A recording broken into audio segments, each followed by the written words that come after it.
howlgalkan oo ah mid qorsheysan ayaa lagu bacsanayaa kooxaha nabadiidka ah ee Al-Shabaab oo ku dhuumaaleysanaya hawdka banaanka magaalada Jowhar ee xarunta u ah maamulka Hirshabelle.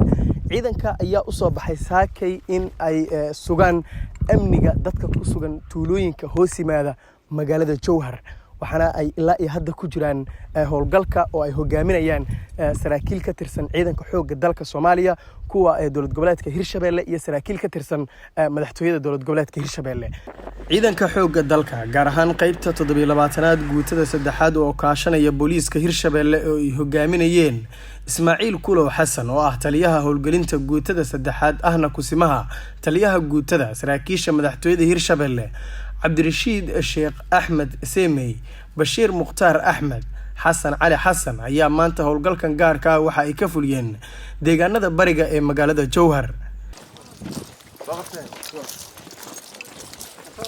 si meesha looga saaro qalqalgelinta amniga loona xaqiijiyo ammaanka ayaa shacabka ku nool Warciise waxa ay ciidanka ku soo wargeliyeen in si dhuumaaleysi ah ku yimaadaan maleeshiyaadka Al-Shabaab deegaanka oo howlgalkan si gaar ah maanta looga fuliyay. geesiyada xoogga dalka ayaa inta ay howlgalka ku jireen iyada iyo saraakiishooda waxa ay soo xaqiijiyeen ammaanka dadka iyaga oo sidoo kalena tagay halka loo yaqaano Buurkaamo Bari oo dhowr jeer oo hore ay geliyeen maleeshiyaadka miinooyin si ay u dhagraan shacabka iyo ciidanka oo ay ka muuqatay foojignaanta dhagarta iyo dhibaatada damacooda ah. maleeshiyaadka Al-Shabaab ayaa si nabad ah ugu soo guuleystay howlgalkan gaarka ahaa. marka uu soo dhamaaday kadib waxa warbaahinta ugu warbixiyay Ismaaciil Kulow Xasan oo ah taliyaha howlgelinta guutada 3aad ahna kusimaha taliyaha guutada. ilaaha mahadle oo saakan noo suurta galiyay howlgal qorsheysan oo ku qaadnay bariga caasimadda Hirshabelle. howlgalkaas oo ku ugaarsaynay maleeshiyada Al-Shabaab oo berihii u dambeeyay deegaanada ay soo galgalayeen ayaa waxaa noo sheegay dadka shacabka ah dibadeed saaka aroortii hore ayaa howlgal ballaaran ku qaadnay anunkoo kaashahayna ciidamada booliiska dowlad goboleedka Hirshabelle.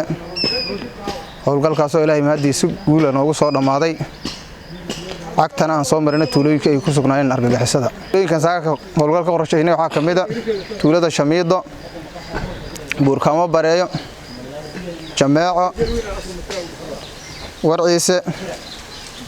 marka alxamdulillah si nabad noogu soo dhamaatay howlgalkaas.